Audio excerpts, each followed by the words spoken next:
Hi, Zizaran here, and I'm joined today by Thomas, who is the lead developer on Moon Studios with No Rest for the Wicked, and they've done other games like Ori and The Will of the Wisp, etc. So some really heavy hitters under your belt. How are you doing? Doing good. It's been stressful to get the breach update out. And yeah, now we are working on hot fixes and so on already. So lots of work. It's crazy time right now. Yeah, no, it's been really great, and you guys have been working like this is a Saturday, and you're taking time out to do a dev interview, so you guys are working hard.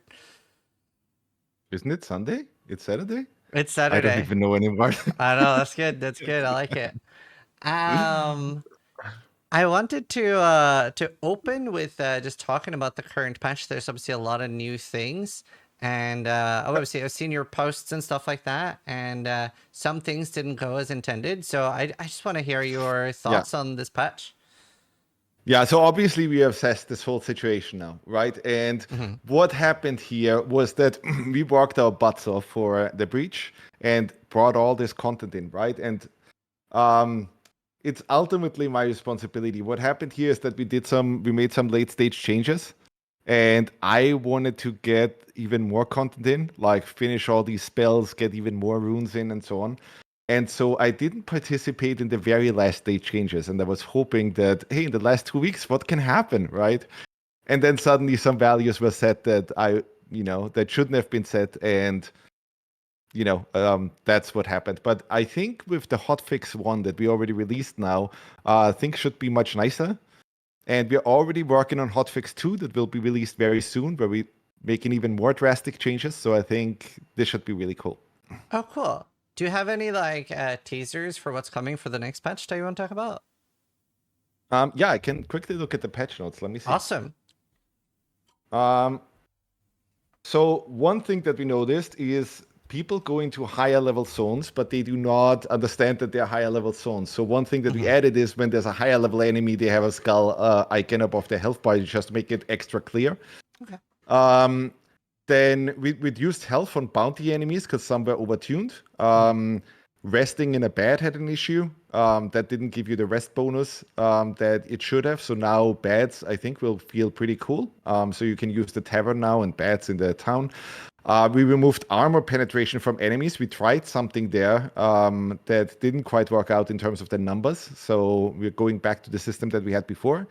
Then the lifesteal coefficient was increased from 0.2 to 0.3. Health regain coefficient was increased from 0.02 to 0.04. You see that even small changes can have a pretty big effect. Yeah. Then the health regain enchantments, we buffed those so that people see a bigger effect on them. There is a big change that we're making. This might be controversial. But we increasing poise damage on axes, clubs, hammers, maces, straight swords, and wakisashis. So what that will mean is that you will get more interrupts on these weapons now. So the idea is that we give you a little bit more poise, so you get more frequent interrupts on enemies, but we'll add more challenge and other stuff on the other side, right? So that it's more of a easy to learn, hard to master thing. Okay. We added off-screen protection to the enemy so that you don't have these things anymore where, hey, an enemy stands south of you, but the camera doesn't detect that, and boom, firebomb flies into your face, or some heavy enemy jumps in and so on. Yeah. So that should be much nicer now. We decreased the costs for enchanting and infusing geared Eleanors, because that was set a little bit too high. I did a playtest yesterday and felt like really strained on money because I constantly enchanted gear and infused gear and Yeah. so on. The caretaker boss, we did a whole pass on that because we saw, hey, the teleporting and so on is cool, but it was just annoying. It was just a pain in the nuts when you try to fight him with slower weapons. So we made some adjustments there so that the timings are a little bit more predictable. Mhm. Then generally, I did a whole pass yesterday on the loot drop rate on bosses and on elite enemies, so that when you get that satisfying thing where you plonk in a difficult enemy on his head, the chances that you get better loot is higher. Same thing with cutting trees, so that the chance that you get more wood from these trees is a little bit higher, and same thing with the fishing, right? Just so that these actions like farming stuff out in the world and so on should feel a little bit more satisfying now in patch 2. Mhm. Then Caroline, the has the whole innkeeper's husband side quest, which as a reward adds the cook back to the town. And we saw a lot of players didn't actually do that, even though that's really fucking important, right? So we just made that way more obvious. So right as you enter Sacrament now, she will be right there, so Okay. that people are very much enticed to kind of like Yeah, and interact with her. And that's then there's unlocking just a whole Gordon. slew. Yes, that's unlocking Gordon. Um, So I that's just an immediate thing. I have to ask, is he called Gordon because of Gordon Yes. Ramsay? Yes, the idea was we have a Gordon and then we have a better cook who's called Marco. Okay. All right, cool. I just had to check. Awesome. Well, those are some really cool changes. I think they're going to be very welcome because obviously There's still more coming, right? Like as we yeah, are adding more stuff in, like I didn't read through just the bug fixes, because there yeah, was stuff with invisible enemies that people had. There was like some optimization stuff we did in last moment, and we improved that now, so that shouldn't happen anymore with hotfix 2. So yeah, that's just a whole slew of these kind of things coming and like cool. quality of life changes and so on. I'm really looking forward to it. So it's supposed to be difficult, but not that difficult. It's always supposed to be a challenge, right? Because I like these moments where people, kill a really difficult boss and then throw after 10 Yeah, tries, right? And throw their controller in the air or their keyboard and so on. So I like that, right? But some of the tuning was just not really balanced to the yeah, way I wanted it to be. So, now it should be much closer to that. yeah. So I had a very interesting experience because I didn't I really saw want your to. stream. I Did wrote you in the see when chat, I but was I doing don't the think you Riven saw me. Twins? No, I didn't see that, Okay. but I Well, I think you wanted. played the older version of it. Yes. Well, the first time I did it was quite okay. Then I killed it in like less than 10 tries. But this time, I was very stubborn and I didn't want to make a new world to gain any power. So I was level 12 for the Riven Twins, and it was the second boss. So it was like a level 15 or 18 zone. And especially because of the waypoint mechanic, I didn't want to like go do something else and then have to run back later. So it took me 2 hours to kill the Riven Twins. It was quite an experience, and it was an experience. I'm Well, the thing is, people love to bash their head against enemies that, even when we clearly tell them, dude, this guy is probably a little bit too strong for you, right? But you can't change that, right? Like people will just go try yep. it again and again and again and again and again, right? And that's interesting. Like we have to somehow take that into account, right? Because we put all the stuff in, like durability, for example, right? Mhm. That at some point the game will tell you, dude, you tried this so many times, all your stuff is broken. Maybe go back to town, upgrade your gear, repair everything, right? But I've even seen people just keep going with broken gear, right? On Yep. these bosses. It's just, I don't know. Well, there are a few things. So my next thing that I want to bring up there is about the waypoint system. Because Yeah. in this you can only teleport back to town, like you're only between those two active teleporters. What's the Yes. like? Are you happy with how that is right now, or is that something you'd be open to Yes. The changing? thinking about this is so. This is the whole fast travel discussion, right? And the thing that I've always seen is I loved the way fast travel worked, for example, in Dark Souls 1, where you really had, like, because our level design is so intricate and we have all these shortcuts and so on, right? We would just neutral a lot of this stuff if I would just allow you to fast travel absolutely everywhere, right? And I know it's a convenience feature, right? But there is something to be said about learn how the world works and so on. We also have the life system, right? Which also will get major improvements again and again, because we want these moments where you run from Sacrament back to the Shallows or something, and oh my God, there's a whole new quest appearing, or oh my God, there's all new enemies appearing and so on. So that all of that gets cut out if I just allow you to fast travel immediately, right? So you would never see these moments and so on. So that's one of the major reasons why we do the whisper teleporting the way we do. And yeah, just generally, I just do not love what it happens to level design once it's just clear that, well, you can teleport everywhere, right? Because it just really takes something out of the whole really knowing and learning how the world actually works, and that's really, really important to us.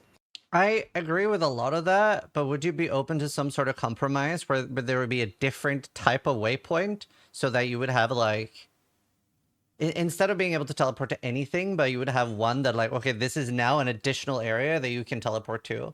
So like That there's might be been interesting. some You mean like a consumable or something, right? Where you can just say, "Hey, no, go to this one." no, not a consumable. I'm thinking more like lesser waypoints and greater waypoints. So the lesser waypoints would work the way they currently work now, but the greater waypoint would be like you're quite far away from Sacrament, and it would be a really long way all the way back. Then you can maybe go to the greater waypoint at any point.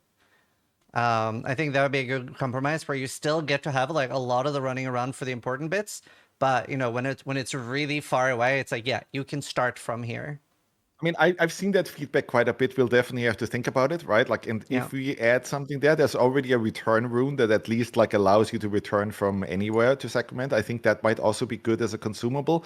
And Mhm. then, yeah, we do have to like I'll in the next system sync, I'll bring that up as a hey, do we want to do something about allowing players to fast travel every now and then to this Yeah, or that thing? But the big thing that we want to make sure is that you don't have just constant fast travel everywhere, right? I Because agree with that. you do want to have these moments of hey, I'm running through the forest and oh my god, something completely different happened, that I've never seen before, right? And that I think is super super important. Yeah, I agree with that. I think there's a happy compromise to be found there. Another thing that I've seen a lot of people talking about is the health recovery, especially like out of combat. Like it's very reliant on the crafted food.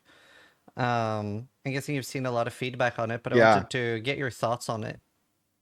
yeah. So I think a bit of what is going on there is that people aren't fully aware of some of the systems that we have in the game already, right? Mhm. So, for example, I just had this really interesting conversation with another developer who was basically bringing up the same thing to me, right? And I just told him, hey, did you try to get the heal rune from Eleanor, right? And he was like, the what? And I'm like, wait, like so that kind of thing. He didn't even know that existed, right? That there's literally a rune in there that can heal you based on focus. So then if you do that, if you play that way, right, like you could build an entire build around that, just get more focus so that you can heal more often, right? And then you can skip a lot of the kind of like food stuff, right? Um, so I think what I would like to do to help with that is just add more of a guideline there, or more of a tutorial, and so just make it clear about which mechanics actually exist in the game, right? Because we generally see people playing the game kind of in a way where they just don't understand some fundamental mechanics yet, right? And that's always been true, for example, with a bunch of Souls games. Even for Diablo, that's the case, right? How many people play Diablo and just look at the numbers, never look at their affixes and so on, right? And Yeah. just want to have fun, right? But we just need to make it clear to people how each mechanic works, right? And that's where I think we're in early access, right? There's not every tutorial in there yet, so that's what we need to improve upon. I agree with that. I had a similar experience where when I got the healing rune, it got a lot better. But I would still love to hear you talk about like the difference between having like crafted consumables versus, for example, the soul solution of the Estus flasks that Yeah. recover So every time you're at a yeah, let bonfire. me talk about that because that is obviously a thing that we talked about a lot, right, internally. And internally, we're also playing multiplayer a lot. So the Estes system, is great, but it's only great for single player. It's a piece of shit. It doesn't work at all for multiplayer, right? Imagine the scenario: you and me play together, right? We're in the Black Trench, right? You're already further ahead. You just killed all enemies in some room. I'm sitting down at the Whisper and I'm respawning all the enemies now, right? Because the Estes system only really works because it's a checkpoint system, right? It's like literally, okay, I go out there, I kill a bunch of stuff, I die, all the enemies respawn, right? So it's literally, you have to do that stretch again, right? But if you do that in multiplayer, and by the way, I mean, we even tried this with that Elden Ring co-op mod that is out there, right? It feels awful, right? Because you literally get the experience, and we tried it in Wicked as well, right? Like you literally get the experience of like, I'm just killing all these enemies. Then somebody off screen, another player sits down at a Whisper, and bam, suddenly all the enemies around you respawn again, right? Or even in a previous room or in the next room and so on. And that's just really crappy, right? So that's one of the good reasons why the Estes system, like you can't just copy it, like that's always the thing that I see on Twitter, right? Just copy the Estes system, right? But it's like we're trying to make a very different game. We're not trying to be Diablo. We're not trying to be Dark Souls. We're trying to kind of like create our own mix, right? And create basically a whole new subgenre. And some of that stuff, we just have to accept that, well, people will have to learn how this stuff works, right? And we'll have to get used to these mechanics. Because I remember I was in that old NeoGAF thread in like 2009 when Demon Souls came out, right? Like the very first Dark Souls games and like a lot of people were shitting all over it simply because, well, it didn't do that thing like that other ARPG, right? Yeah. And that's always the thing, right? Like that's always the kind of thing. Like if you try to do something new, there will always be a lot of people that say, "But I wanted a horse and not a car," right? And we are just okay. Well, maybe get used to the car. That's fair. Have you thought about a hybrid system where you have like a baseline healing that does replenish, and then like you have consumables just being better than that? Like potions, you mean?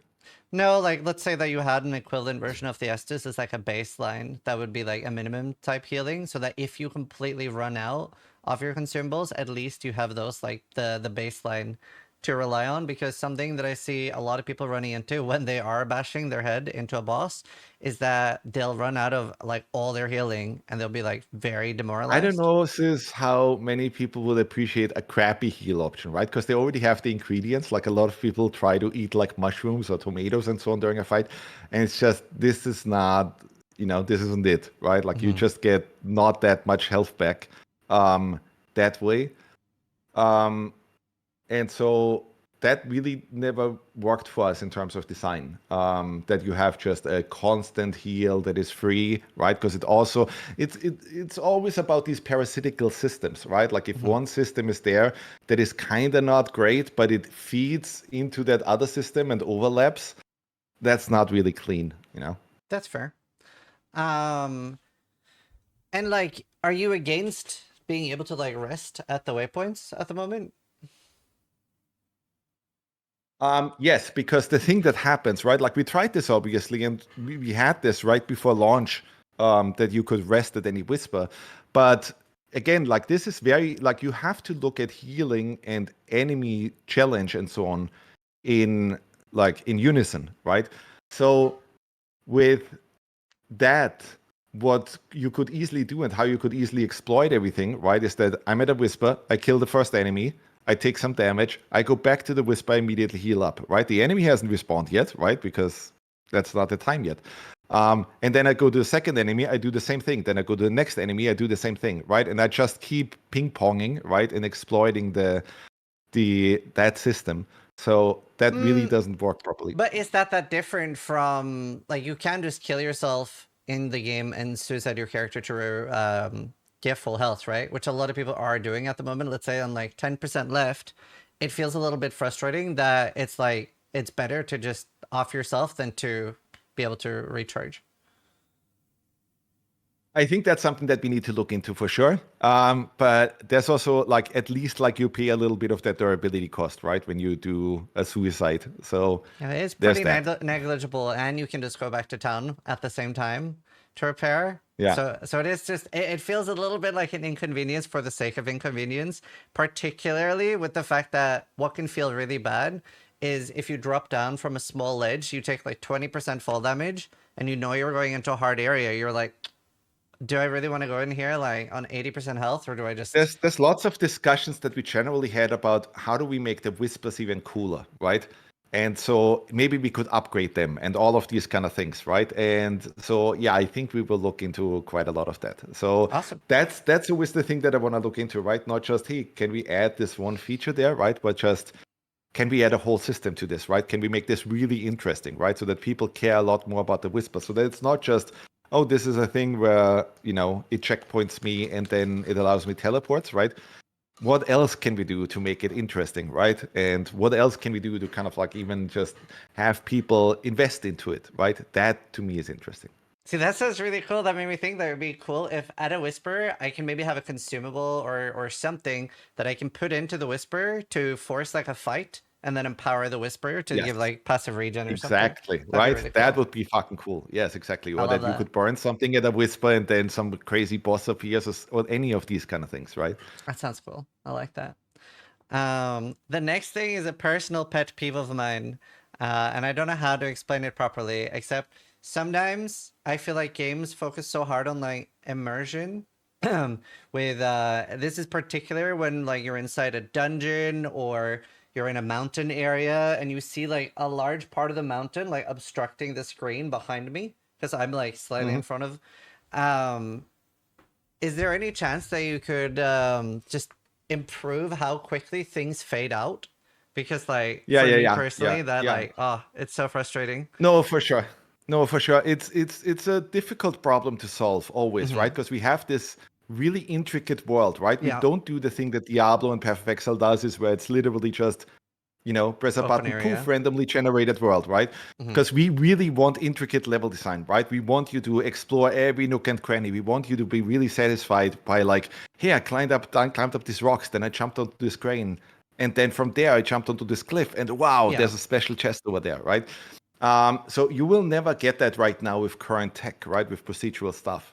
And that makes it like that makes it really difficult because everything is just, top down, but at an angle. But then you have, sometimes like really big things to the south. yeah. And now the camera is colliding with it, right? So there's already things that we discussed. This will get better for sure. Like we already looked into a lot of this, and there are solutions on the plan to solve a bunch of this stuff. Nice. That's good. I'm very excited about that because it's very frustrating. Um, Another thing I've seen a lot of discussion about is durability, but particularly when it pertains Mhm. to tools. Is that something you'd be maybe Mhm. open to removing from the tools? Potentially, yeah. So yeah, I haven't even like I didn't get like right now our whole focus is we're looking at all the stuff that people are sending us, right? And then we're prioritizing it based on feedback, like how often do people have issues with this or that and so on. Hmm. And then that's just how we're attacking the issues, right? So tool durability wasn't all the way up there yet. I'm sure things will change now after hotfix 2, after, this Hmm. set of Yeah. stuff is fixed, like that will shift again. But in general, the way I always want to see it, right, is that I want to squeeze the shit out of every system that we have. Let me give you a good example. Okay. Durability is a really good one, right? So durability is always a controversial topic, right? Yeah. Because nobody wants attacks, right? And durability is ultimately attacks, right? So basically, what happened with us was that we had this whole thing of like, how do we tax death, right? And there's obviously the old souls thing, right? Where it's just, hey, your XP basically drops, and then you have one chance to regain it, right? And we thought we want to do something different, right? We want to do something that is not quite as punishing. And because the flow of Wicked is different, I don't know if I want to force players to immediately return to the place they already came from. Hmm. By the way, we tried that. We even tried the old Diablo 2 thing, right? Where it's just, hey, your inventory drops on death and so on. Okay. Um, yeah, so the thing that we ultimately went with is a less punishing system, which is the durability tax, right? So every time you die, your gear takes a bit of durability tax, and at some point, if you die too much, hey, go back to Sacrament, repair your gear, do your thing, right? Maybe upgrade your weapons while you're in Sacrament and so on. Upgrade your Hmm. gear. Um, but there's always been a bit of a why does durability exist in the first place and so on, right? Well, it's for that, right? But then the way we try to tackle it and to approach it, and that will be interesting to see. I don't think people really had time to really fully dive in and explore all the systems yet. But for example, right, you could make a build right now around durability because we created these kind of like enchantments, right, where it's like, hey, weapon damage scales with durability. So the higher the durability on your weapon is, the more damage it deals, right? But then you can also put indestructible on your an indestructible enchantment on your item, right? Or you could also add to that increased durability on your weapon, right? So the effect goes even higher, right? And so that I think is really interesting, right? If you give people like if you take any system that we have in the game and you try to create something where it's like, hey, people can basically create their own factorio, right? That they can create a really complex character where once you get to end game and plague system and all of this stuff, right, and you feel like, what the fuck? I'm getting killed all the time by like Blake level 3 and Blake level 4 and so on, right? That you really have to look at these systems and really understand, oh, but this scales with this and this scales with that, da da da, da, and suddenly my damage is way, way fucking higher than normal players, right? So that is always something that we look into, right? Or stuff like, basically, we want players to just look at how are you actually playing the game? What's your playstyle, right? Maybe you are a player with a two-hand greatsword who constantly does charge attacks, right? Then it would behoove you, well, get a bunch of these charge attack enchantments, right? That you get health back on charge attacks, or that you get more focus, or that you deal more damage after a charge attack, and those kind of things, right? So that people can create really intricate builds around a specific playstyle, right? Because that's the thing that I really love about Wicked, that I don't think you necessarily get that much in a lot of ARPGs, because the playstyle a lot of times is like piano, right? Like I press 1, 2, 3, 4, and I spam that, and I just clear screens, and I don't really think about what I'm doing, right? But in Wicked, if you don't think about what you're doing, if you don't react to what the enemies are doing, you are dead, right? Like, and so that, I think, in terms of like builds and enchantments, is always the best thing to do, right? Like if we have something where it doesn't quite work yet, or people have some concerns, right? I would like to flip it around, right? And be like, but maybe we can do something in a really interesting way. I think Nintendo did that really nicely with the new Zelda game, right? Where people complained about durability, and then they were like, oh, but what if you could merge one weapon with another, and that increases the durability again, and you get a whole new weapon and so on, right? I think that approach is always really, really interesting. Yeah, no, I think that's right. I mean, No Rest for the Wicked does have very meaningful combat, which is something obviously people complained a lot about with Path of Exile 2, but in Path of Exile 2, there's also 30 enemies attacking you at the same time, which we don't really have in No Rest. So it is a lot more room for that. That's It's cool. just completely different games, right? Yeah. Like I do see these comparisons. And by the way, that is something interesting to discuss, right? Because I think a lot of players right now want No Rest for the Wicked to just also be Diablo, or also want it to be Dark Souls, right? And we're kind of trying to not do that, right? Like we want No Rest for the Wicked to be No Rest for the Wicked and have that be okay, right? Because obviously the very first way, like it's easy to just go in and just have your expectations, right? And be like, but I want this to be Dark Souls, right? But it's not, right? And it takes people some time to really get used to a whole new formula, right? But then once you get used to it, you might just like it. It is very different. I'm actually really curious. How do you feel about the term ARPG? Because I feel like there's so many Yeah. games now that are, and like, I even feel, I was talking about this on stream. There's even, I don't know what the actual like way to phrase this is, but there is a difference between ARPG and action role playing game for a lot of people, right? Like a lot of people consider ARPG like Diablo or Path of Exile versus like action role playing games, things like Dark Souls or. It's just a really weird term, right? Because action role playing game, like what that means is just a role playing game, but with more action focused combat, right? Yeah. So theoretically, there's a lot that falls into that, right? Dark Souls is, if you look at Yes. that, Dark Souls is very much an ARPG, right? Like you have all your RPG stuff in there, and then, well, it's extremely action focused, right? But what it really, like what a lot of like hardcore gamers assume now is that ARPG means like Diablo, right? Yeah. And that's what it meant for a long time, right? Because basically what you had out there was that, hey, Diablo paved the way, right? It kind of like created the modern ARPG, and then everything just ripped it off, right? If you really look at it, Titans, whatever quest, or Titan what's it Quest, called? yeah. Titan Quest is basically a Diablo ripoff, right? Path of Exile very much started as a Diablo ripoff. That was literally Chris Wilson going, I want to build another Diablo 2, right? Yeah. And they're all very much Diablo ripoffs, which, by the way, isn't a bad thing, right? I'm perfectly fine with developers copying a certain formula and trying to improve upon it, right? That's what happens in art all the time, right? That some musician like really likes a tune of a song and then does something new and so on. So I don't think that's a bad thing, but I don't want to get stuck in that, right? One of the main reasons why we made No Rest for the Wicked is because I looked at games like Diablo 3 and Diablo 4 and so on, and Path of Exile, and I agree with David Brabik on this, right? Like I think that formula got insane, right? Like so, I think when you look at Diablo 2, right? I think Diablo 2 from 0 to level 80 or something is what the game should be, right? or even a little bit lower, is what the game should be, right? And then because it's stat based, right, and it's all maths basically, right? It just becomes fucking crazy, right? Like then you really get unlimited this and unlimited that, and you just spam mechanics left and right? And I don't think that's what, for example, Blizzard North, if they would have still existed, right? I think they would have made a very different Diablo 3 than the Diablo 3 that we got. 100%. Simply because the design sensibilities were so different, right? Yeah. And we are trying to do that. We are also very much falling into that corner, right? Where I don't think it's the best experience to just clear screens with one button, right? And just spam attacks and so on, and just see tons of big numbers coming up, right?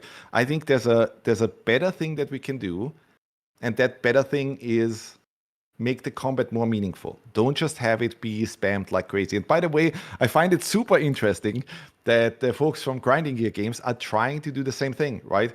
I think their challenge right now is that they don't have an animation commit combat system. So I think it's going to be very hard for them to kind of like mimic that sort of playstyle, right? Because they are basically trying to fuse everything into one thing, right? Like here's all the stuff from Diablo, but then we want people to use combos and this stuff, right? And it doesn't quite work. You can't, like, these are polar opposites, right? And so with Wicked, we're just trying to head more into that direction of like, we're starting from that soul space, but we're adding the ARPG thing on top, and then we're adding to the challenge as your build becomes more insane and more crazy. Then we can introduce more enemies and go crazier. Yeah, I mean, I think a lot of that is also about like setting expectations, particularly for Path of Exile. People are like very used to that like screen clearing and power fancy and stuff. So whenever people are asking me like, should I get no rest for the Wicked? I've been saying like, well, it depends what you want out of the game. If you want a challenge and you like Souls games, you'll probably love no rest for the Wicked. If you want Diablo 4 or Path of Exile and full clearing screens with one button and the power fancy there, you probably won't like it, or there's a chance you won't. So I think that's like By the very way, I mean important those are completely different games and systems, right? 100%. Like just because they're both ARPGs doesn't mean that they have to be the same. Like for example, you can look at Super Mario Bros, right? Like as a 2D platformer, right? And then Super Mario 64 is a 3D platformer. They're both platformers, but they're completely different. They play nothing alike, right? And so I think both things should still exist and have a reason for existence, right? Like it's totally fine to have people to have like, here's more, like methodical combat ARPGs, and then here's ARPGs that are more spammy and so on, right? And spammy in that case doesn't mean bad, right? Like I'm not trying to kind of like be It's just a different way to undermining enjoy the that or game. something. It's just a completely different way to play the game, right? And both are totally fine. Yeah. No, 100%. I have a really curious question about how you want players to approach the world. And this is an issue I ran into too, especially before the fix with running into the nameless pass. And it wasn't necessarily super clear where to go, so I just was brute forcing the nameless pass. But do you want people to like have a all-in-one playthrough approach to the world, or should players be almost required to make multiple worlds to like farm? You probably know like a lot of people are making new worlds and killing the first boss over and over again for the Ichor. No, you should be okay with one realm. But the thing that we're doing is it's not a linear experience, right? So I think people approach No Rest for the Wicked oftentimes with a Dark Souls mindset, right? Where it's just, I'm in area B. Now I'm going to go to I'm in area A. Now I go to B, then I go to C, then I go to D, right? And what we are doing, and that is still a bit alien to people, right? Yes. Sometimes, is that especially to new players who just come in, who only played Souls games or Diablo or that kind of thing, right? We want you to just live in that world, right? We want you to just, hey, as you get to Sacrament, right, try to understand the systems, try to understand the mechanics, get a whiff of what does the Nameless Pass experience feel like. And if you feel underpowered, there's plenty of other things for you to do, right? You can do some other side quests and so on. You can already do, like some of the quests that you find in Sacrament. You could also just upgrade your gear and then experience the Alive system, right? Go back to zones that you haven't been to yet, and there will be new enemies there, and there will be new stuff there. And explore properly and so on, right? So I want them to experience the world in a way where they don't just expect a linear experience, but just, the world is your oyster, right? And just enjoy it, right? Just go through zones that you've been through before, and we'll have new experiences for you in there. Well, a big part of this too, right, is farming the crafting components we need for certain weapons. Like, for example, when I was doing the Ribbon Twins, an issue I was having was that I didn't have a wolf claw, and without making a new world, I couldn't find any more wolves. Would you think about with the whispers, like maybe a consumable or maybe something you can do to By the way, upgrade an that's area? something I recently fixed so that the rarer enemies have a really high chance of spawning their parts, right? So you should have a much better experience now. Okay, Yeah. that's good to know. But would you also be potentially open with something you can do to whispers to respawn an area? Let's say I really want to farm wolves to get the wolf stuff, but I don't necessarily want to interact with the multiple worlds. Is that something that could be Yeah. a thing in the future? Yeah. So we are handling that in a different way, though, that I think will be really nice. So the idea is that we have Sona, who will be a cartographer in town in Sacrament. And then she will be able to tell you exactly where is what, right? So if you want to target farm, so that's basically what you're asking for, right? Can I somehow target farm stuff so that I get my loot Target and my farm gear and so on? and be able to respawn enemies, yeah. Yeah, so that's what will happen on Sona, right? Like that will be the cartographer thing where you just get, like, hey, I want to get a certain thing. And then you pay a little price and she tells you exactly, hey, this faction has taken over this place, or these enemies have last been seen in this area and so on. And then you can target farm. The other thing that we're doing is that we have a huge plan of adding not skill trees, but we have this soft class system, right? And I wanna, like, I already have a design on paper. We haven't integrated it yet, but I wanna make sure that people have a much clearer understanding of what are the classes that you can actually play right now, right? Because when I design the weapons and so on, I have a very specific idea in mind of like, hey, this would be for a warrior build and so on, Yeah. right? But right now, what the issue is in the game, you don't necessarily see that, right? Like you just need to do a lot of trial and error and so on, right? Yeah. And the other problem is like we're changing things so fast that even the wikis don't get updated as fast, right? And like people just don't have that information yet. So it takes time to really fully understand the game, right? It's not a solved game at all yet, right? Like, and it takes time for people to really grasp that.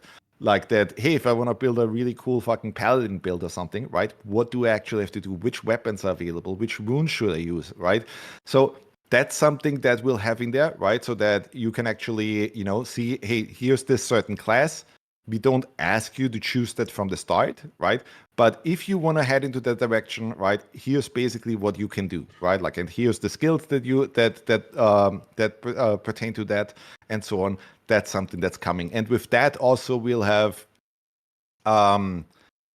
factions in town, right? So you can join a certain faction that will then also help with target farming, right? So if you want to be some warrior thing, then join the Warriors Guild, and then like you will have an easier time farming these materials that you need and the gear that you need and so on. That's the idea. Cool. Obviously, a lot of other games have things like Path of Exile has ascendancies, and you have like more strict classes in other games. Have you ever thought about having some type of like inherent character power, like a subclass like that, instead of just like the stats and the weapons? There's a separate thing on top of that class system thing that I discussed where that handles the ascendancies. So yeah, that's also part of the 1.0 plan. Oh, cool.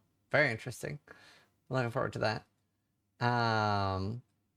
Yeah. The idea is basically that you perfect your build, right? That you try to get to your perfect build. But then another door opens and it's like, oh my God, but now I could create this thing, right? That I could combine this build with that one and create something completely crazy with like this whole new set of weapons and runes and so on. That's very cool. I'm super excited to hear that.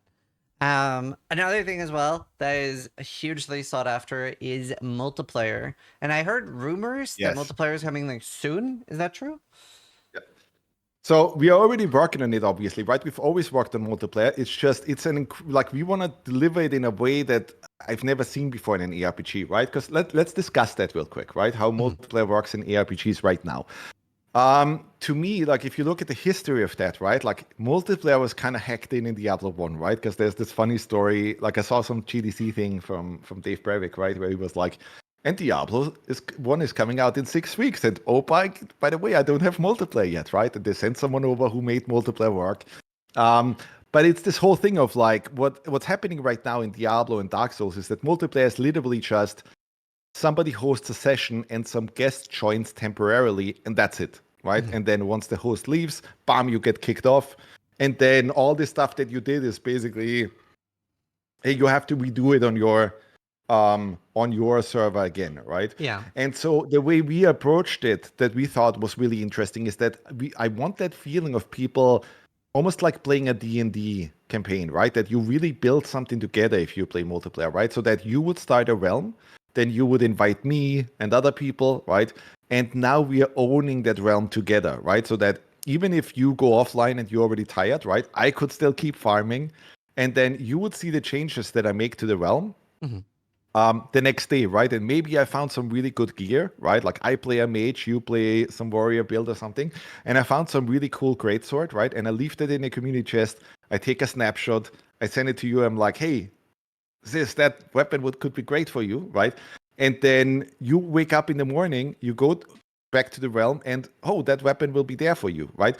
These That'd be kind of very things. That cool. there's really a community feel, and hey, we built something together, and we own this thing together, right? Because I never understood, and maybe you could explain that to me, right? I never understood why there is no real advancement there. So I look at Diablo 4, for example, right, which now has, oh, there's 100 people running around, but that hasn't really created a super meaningful experience, right? That's just, oh yeah, I see 100 other builds and they're also bashing enemies, but it's not like we're really working together. You know what I mean? It's interesting because I think in ARPGs like Path of Exile and stuff, there's always pushback against multiplayer where sometimes people have asked me in the past to ask like the GTD devs, like, will there ever be like multiplayer dungeons where you need two people to do a mechanic and stuff like that? And when that question gets brought up, you actually even see from the community, there's a lot of pushback on that, as well as from developers, where I think ARPGs, a lot of people want them to be like fully accessible solo, and that everything in the game should be fully accessible solo, Hmm? which is very different from how we see things approached in MMOs. No, that's our philosophy as well, right? I don't want the solo thing to ever suffer because of multiplayer, right? Mm-hmm. I want people to be able to just have a good time if they play offline. There's tons and tons of people that just play ARPGs, like offline, solo, never want to interact with another player and so on, right? And generally, if you look at the numbers, like the single player numbers are still much higher than multiplayer, right? Um, and so that's how we approach it as well. But I'd like the multiplayer experience to just feel like, okay, I'm actually creating a role-playing party, right? I'm not just inviting you as a guest temporarily to a server and then you get kicked off, right? But it really feels like, oh my God, we're starting naked on the coast, right? And we have to kind of like make this work together. And you have your cool stuff that you can do, right? Like your proficiencies and so on, and I have mine, and we work together, right? And I'm going into this, I play this role, you play that role, right? I'll handle all the cutting wood and so on, right? That people organically just give themselves some roles, right? Like, hey, Yeah. you'll do all the oil farming for us. I'll do all the wood cutting. I'll get fish and so on, right? While you get this other stuff and so on, and you really work together, right? That's what I want to get to. I have a question then about multiplayer with your world changing so much depending on what happens, because like some zones will level up. Let's say you and me are playing together and I pull an Yeah, all-nighter, so I get level 18, but you're still level 4, and I've killed a bunch of bosses. How are you going to solve the problem that a lot of the zones will go up in levels and stuff? Like, will you just be like, sis, you like leveled up every zone. I can't kill anything anymore. What am I gonna do now? that's actually how it works right now, but you can pull me, right, to a certain degree. So if we go together, um, like you can still kill these enemies and so on, and I get some XP from that and so on, right? But that's a difficult problem to solve. It And we is. thought, hey, the best way to solve it, and by the way, this happens all the time, right? Like Mhm. every single time some ARPG comes out, I play it with my best friend, and then he is always telling me, oh, but don't over level. I want to play with you, right? Yeah. And then I just get to level 20 and he's still mucking around with level 5, right? And Yep. like now he doesn't have fun anymore, but I can't help myself, right? It's a hard But one. I think the way it should work is like a D&D campaign, right? Like just, hey, people need to kind of self-police, right? Hmm. And if somebody wants to super over level, then let them, right? That's fair. Like I don't necessarily want to put like constraints on that or that kind of thing, right? Or allow players, like that could be an interesting approach. Just allow players to kind of like create custom realms with custom rules, right? Ultimately, we'll have to see. But the idea generally and what we'll be releasing is that, hey, you can join together as a group, right? And then, well, it's up to the players what they do with it. Well, I'm very excited for multiplayer coming out. I'd love to invite you to like you and me play together when multiplayer comes Yeah, out. I that would think be super that fun. people would Yeah. love seeing that, I think. Did you have a timeline on multiplayer?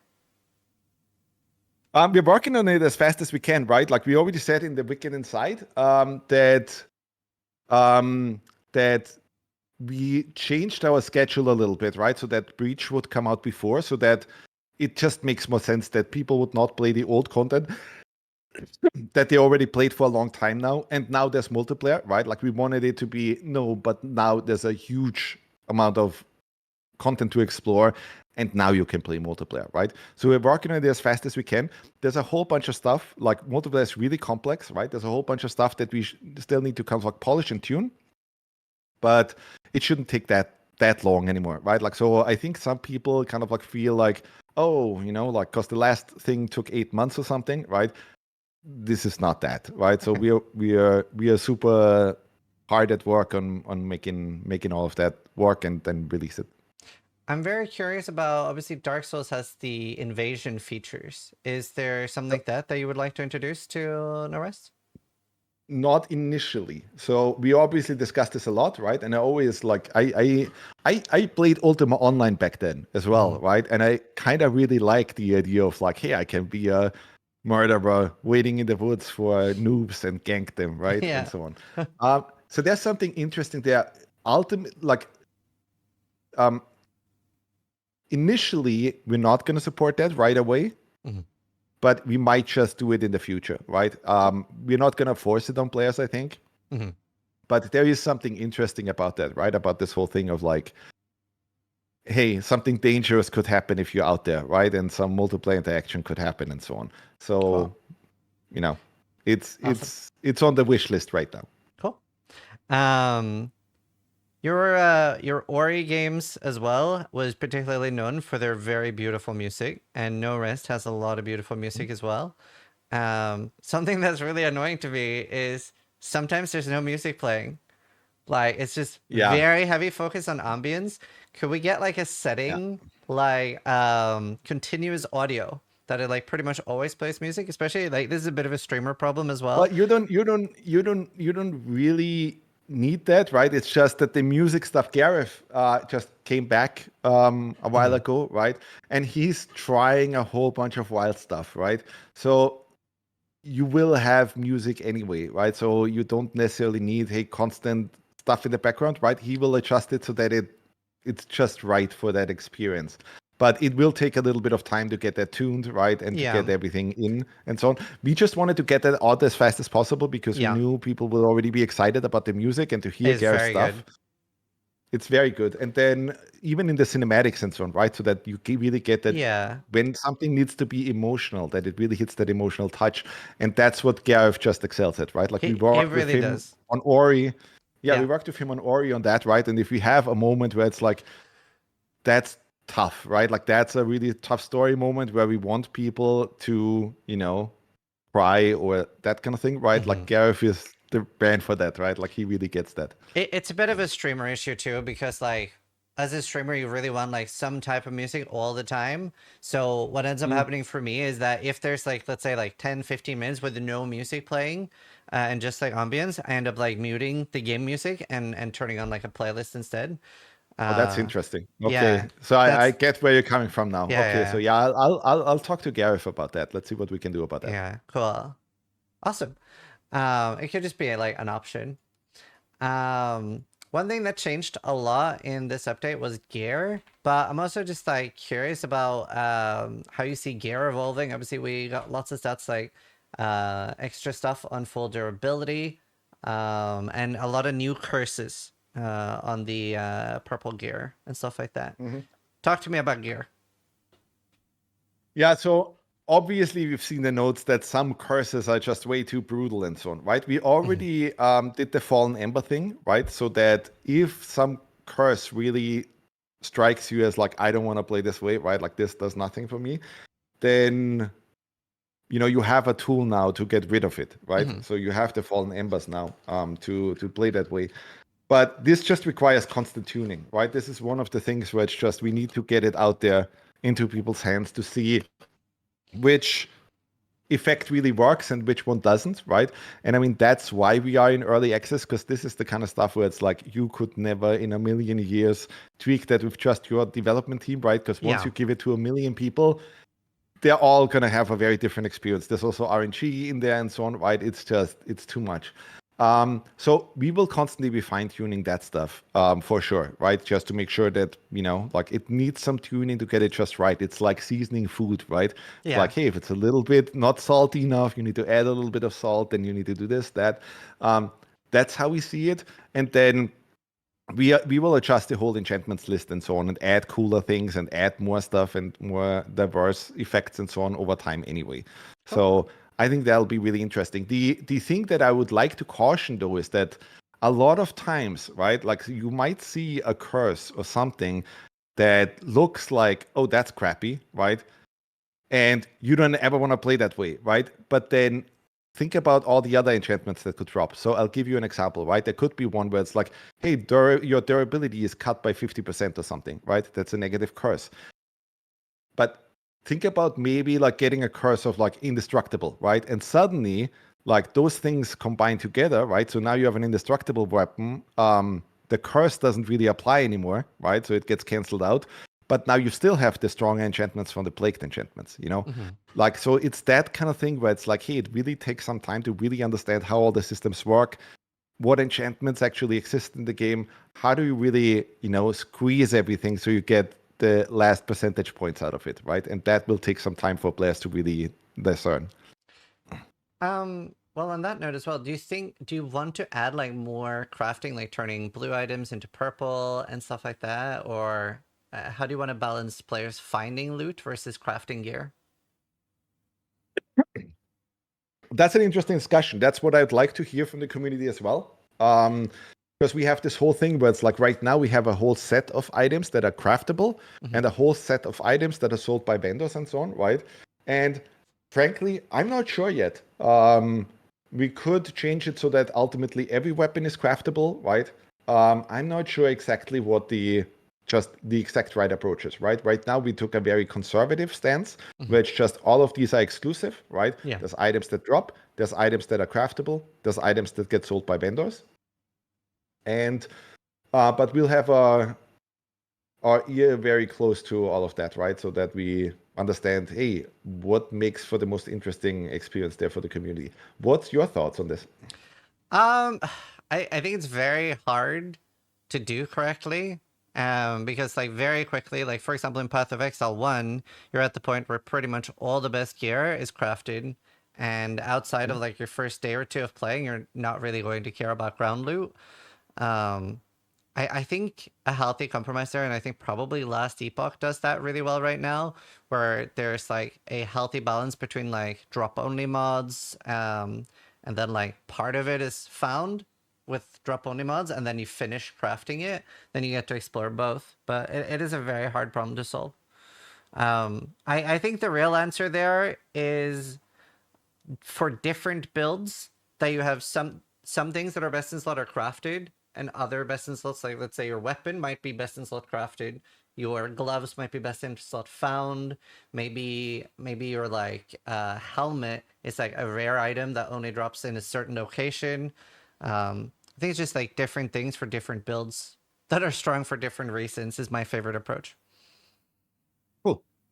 Yeah, we'll have to discuss it internally, and we also have to just look at all the data now from people playing. So yeah, Mhm. we're constantly gonna change this stuff, right? And like make adjustments and fine Yeah. tune and so on. So, but it's always interesting to hear from players kind of like what their approach would be. Yeah. Another thing I want to talk about is I saw a lot of people were unhappy with losing their characters for the Breach update.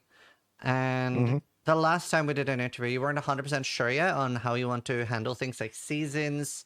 Um, yeah, would love to hear your thoughts on like No Rest for the Wicked maybe having some sort of equivalent of Path of Exile standard where you just permanently have your characters, as well as like seasonal wipes. I'm personally a Yeah. huge fan of seasonal wipes.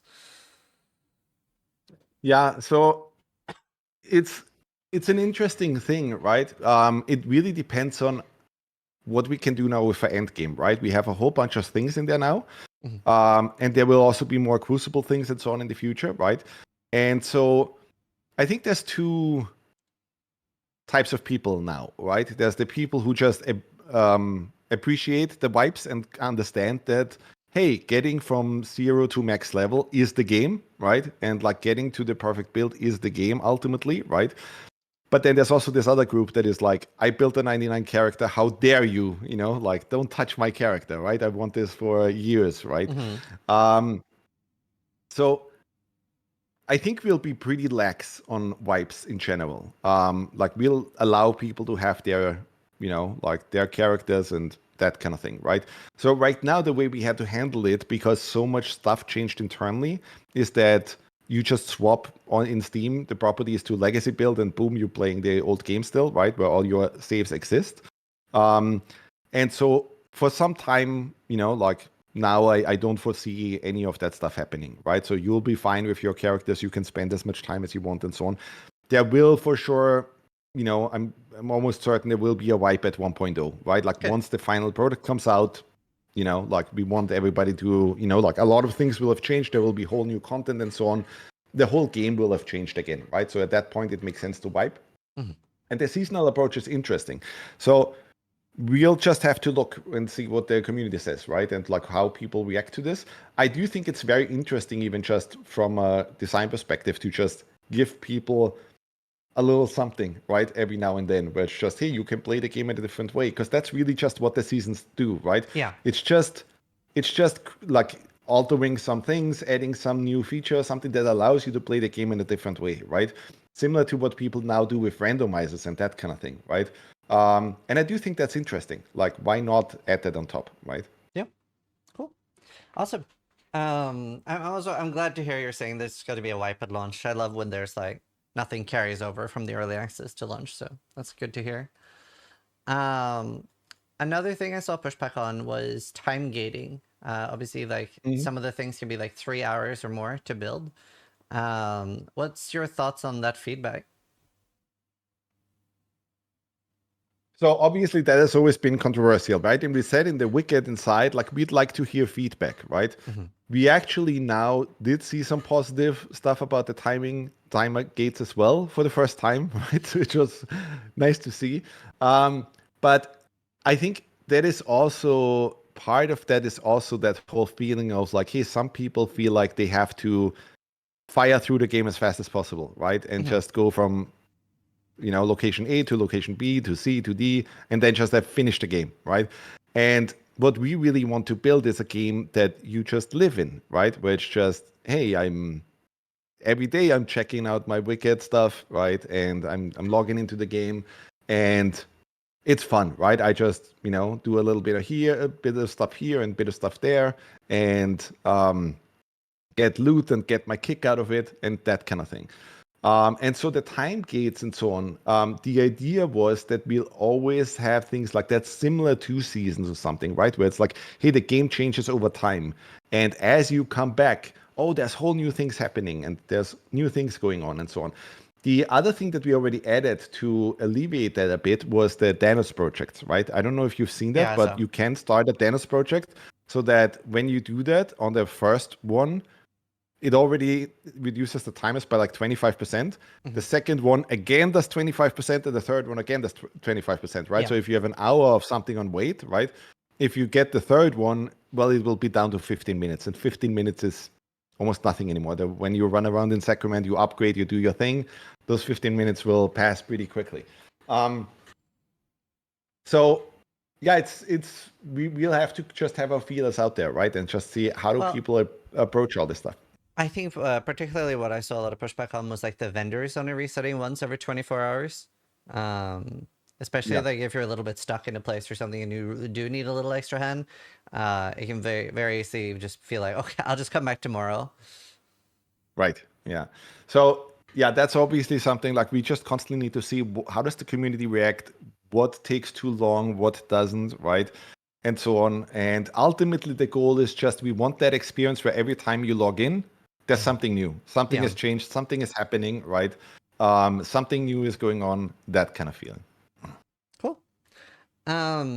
Ori, or not Ori, No Rest for the Wicked's art style is so unique. How was like, especially like the characters and everything, like where did the design start here? Well, a lot of this comes from Michael. He's our artist, right? Like our main artist, one of our art directors, right? He just has this insane style, right? And I saw his portfolio years ago and was like, oh my God, wouldn't that be great to kind of like make a game that looks like this, right? And I just love his mind, right? Like every time I give him something like, hey, could you come up with some enemy that is this, right? Like literally hours later, he's like, he comes back with 6 concepts and it's like, it's the coolest stuff you've ever seen, right? So very cool. I just love his work. And our goal has always been at Moon, right? That we create games that don't age that quickly, right? Because we've never seen ourselves, like we started as a really small indie studio and we've never really seen ourselves as like, hey, we should compete on the tech front, right? With games like, with studios like Naughty Dog or something, right? Because that's a battle that we would lose, right? And what I'm seeing all the time is you see games that do that, right? And they look really cool for now. And then in a year or two or something, when the tech has gotten better, they look really dated, right? Like I remember when I played Uncharted 2 the first time, I was like, man, this looks amazing, right? And if you look at it now, it really doesn't hold up anymore, right? And so every time I go to a museum, right, I'm like, oh my God, look at that fucking Caravaggio painting, right? And that's fucking 500 years old and it still looks amazing, right? So our approach was always we want our games to look like paintings come to life, right? And that's how our art direction, our art style, everything kind of like moves towards that, right? We want it to really look like paintings, so that you don't see the CG-ness and polygons and all of that, right? So that it really just looks at what's the composition here, right? What about colors, right? Like how does everything look? Does that actually look appealing, right? Instead of just taking the tech approach of like, hey, everything has to have super high polygon models and that kind of thing, right? It's more about what is the play actually like? What is that image that we're producing? What does that look like? Yeah, I mean, it shows is very beautiful, and I like the little like extra touch of like when you're standing on a ledge, the camera just like pans out and shows you the world, and I was like, Right. oh, that's nice. I love that. A lot of times these vistas are cool. And by the way, this is even cooler in multiplayer, right? Because a lot of times you will see, oh my God, here's this vista of this bridge over there. And suddenly you see your buddy fighting some boss over there, right in the distance and so on. That's super cool. Or we had one thing where it's like, hey, in one area in the game, you see all the way into another city, right? And you literally can see like miles and miles, people running around in that city, and like you see the other multiple in multiplayer and so on, other characters running around there. That just for some reason it creates this sensation of like I'm looking across the world and I see these small people, and you're in voice chat with somebody. Oh yeah, I'm going to this vendor right now, right? And it's like you literally see what they're doing all the way over there in the distance. That's really cool. I love that. How many people do you think you're gonna allow in one world in multiplayer? Right now it's 4 people. Okay, So cool. we have this whole thing, like we basically asked ourselves, how many people would you play continuously with every week or so, right? And for most people, like that's not more than like 2, maybe 3, maybe 4 people at best, right?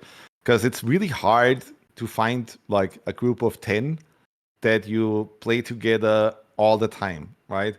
So right now we cut it to 4 people, and there's many reasons why we do that. Also because the combat system has to work a specific way, right? And we have to make sure the enemies are aware of multiple players and so on. Um, and that feels pretty good to us. That you can invite up to 3 other players into a realm, and even the layouts that we have right now, the world has been laid out for that, right? So that there's like maybe you don't notice it immediately, right? But there's always these choke points as well, where we don't want these moments of like, hey, just 4 players constantly spam enemies, with one hit or something, like with just like 4 against 1 all the time, right? I always wanted to have these moments where it's almost like Lord of the Rings, right? Like where, oh my God, we have to daisy chain over this really thin rope bridge or something, and then something could happen to the 2 players in the front, right? And then the 2 players back are left behind and so on. Yeah. That's kind of like how things are designed. So that will be really interesting to see. I was really curious. I just thought of something. Would you ever be open to worlds being like a pseudo multiplayer? Obviously, like this is a bit of a streamer take on it, but like a pseudo Hmm. multiplayer world where you could have a similar feature that I think Elden Ring or Dark Souls 3 had this, where let's say that everybody in my community joins the Zizaran world, and then we could end up seeing like shadows of each other fighting, where we each died and stuff like that, and like some sort of overview on how everybody in my community that's joined that world would be doing. Right. So obviously that has come up a lot, right? Because when people play multiplayer internally, a lot of times, like especially new people that joined us and so on, right? That was always the first thing of like, hey, would you allow other players to also join this, right? So I could see their gear and we could trade and so on, right? Um, our stance is right now we just want to make multiplayer work, right? We want to get that out, co-op, Mhm. allow up to 4 players to play through the thing. Yeah. We want to make PvP work. I think PvP has huge potential in Wicked because of the combat system. Yeah. And because when we did it internally, right, like we already ran tournaments internally all the time, right, on like, hey, just to test even our weapons, right, and like, hey, which weapon works better than which other thing, and then also like people were up all night just That's so like cool. just trying like how can I beat everybody at the tournament tomorrow, right? And like trying all the different weapons and so on. And everybody is trying to cheese stuff and so on, right? And I think that'll be really, really cool, Cool. just to see that. Because in many ways, Wicked is built like Dark Souls and so on, right? And like a fighting game, in terms of the combat, right? Where it's like literally if you do a move, we set it up with like, hey, here's the animations, here's the animation frames, and various events happen on this or that animation frame and so on, right? It's exactly built like Street Fighter or any of those things. So that's why I think the PvP could be really cool there. Because one of the things when I was working at Blizzard, they were just still wrapping up Diablo 3, right? And one of the huge issues with PvP was always it's fun if you have preset characters. It's totally fucking bullshit if it's just some random ass character, right? That is completely, like has 500,000 stats on them and so on, right? Yeah. And you can't ever really balance that, right? So I think with the combat system that we have and so on, that'll be interesting to see how that works. And so even from a fighting game perspective, right? I have never really seen 3D fighting games properly use the environment, right? Mhm. So in the PvP mode, we want to have these moments of like, no, that the environment will be interactive, right? So even if you're low on health in a normal fighting game, you just have to play better or you have to parry or that kind of thing, right? But I want these moments where it's like, no, but I can shove somebody in some spike pit or something, right? Or I can Yeah. activate a trap with a pressure plate and then they get smashed, right? And like Yeah. immediately destroyed. And those kind of like really fun things so that you don't have to just consider just the fighting, right? We Yeah. have an arena for that as well, where it's just literally a coliseum.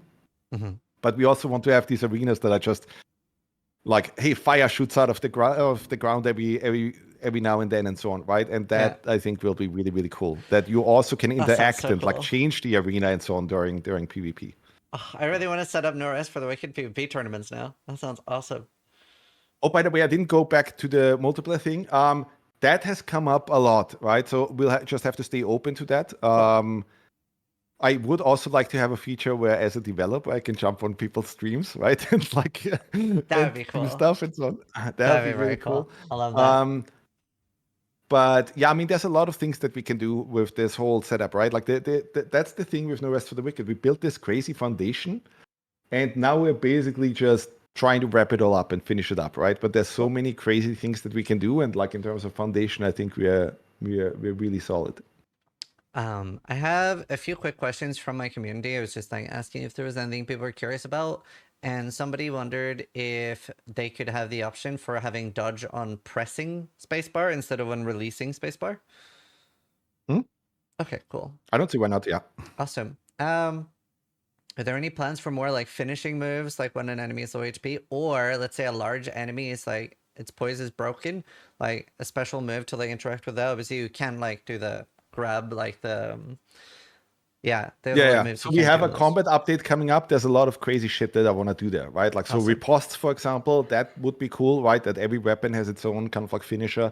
The other thing that I want to bring in is a bit of a combo system, right? So similar to a fighting game, like if you pull off something interesting, right, that there would be hints on the screen that actually explain that, right? So that you could Awesome. really see, like when some enchantment effect fires off, right? That you just get very visual feedback, right? On like, bam, this just happened, right? And bam, bam, bam, right? Those kind of things, like, or when a fatality happened, right? That it's just this, that you get these juicy notifications. But generally, like with the combat system update, I would like to see how people are playing everything right now, right? And like all the weapons and so on. Mhm. But there's a lot of stuff in terms of combat that we can still do that's fucking crazy. So Awesome. yeah, there's Another thing that people have brought up a lot was being able to like lock gear so you don't accidentally sell it. yeah, that's come up quite a bit. Yeah, we'll discuss that. That would be, I think, a nice quality of life thing.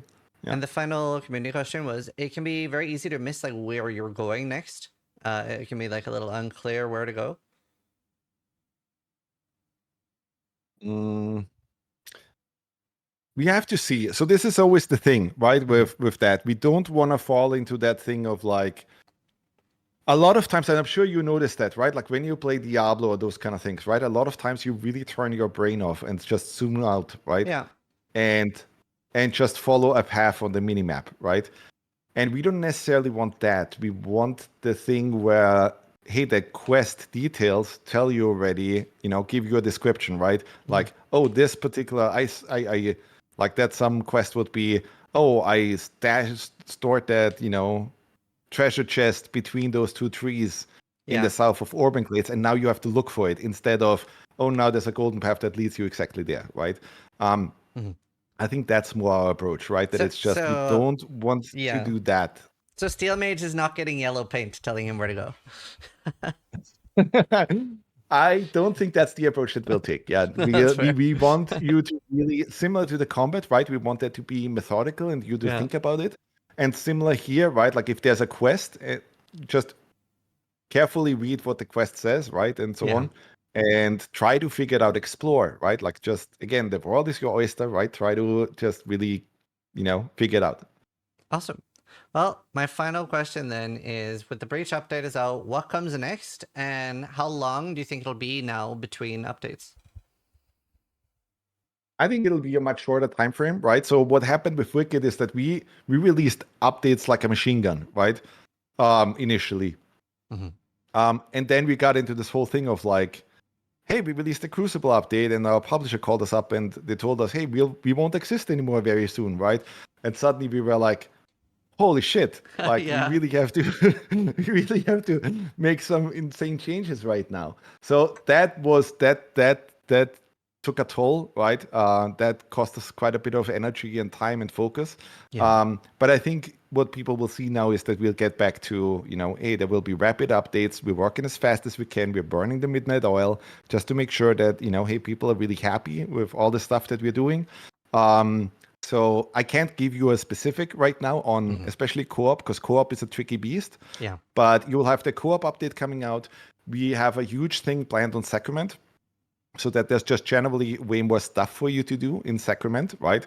We'll introduce the library and the compendium and all those kind of things, so that you just get even more out of the stuff that is already in the game right now. And then there's also a huge combat update planned, right? Where we just really go over all the combat stuff, add more weapons, runes. There's all this stuff that people ask for, right? Like, hey, can you add nunchucks to the game, right? And so we are starting to do that, like these kind of things. Awesome. Cool. Well, thank you so much for taking time out on a Saturday to join us and answer questions. Really excited with everything in the game so far, and yeah, really enjoying the update. So thank you so I much. hope you're gonna play it after Hotfix 2 and so on, right? And always leave feedback. We're also watching everybody's streams, right, all the time, and just say, hey, what can we do? What can we do? I am a little bit disappointed, right, with like, hey, the initial feedback on Breach wasn't quite what we expected because of the tuning, but I think we're in a much nicer state now with Hotfix 1, and then I think by Hotfix 2 and 3 and so on, it'll be interesting to see how people will react. So, yeah. Awesome. Well, good luck with all the patches, and I love how hard you guys are working on it. So excited to see all the new patches. But yeah, thanks Thank you so much for your time. Yeah, and to everybody watching, hope you guys enjoyed. Make sure you check it out in the Steam store. It's No Rest for the Wicked. But either way, thanks for watching, and try to die less than I do.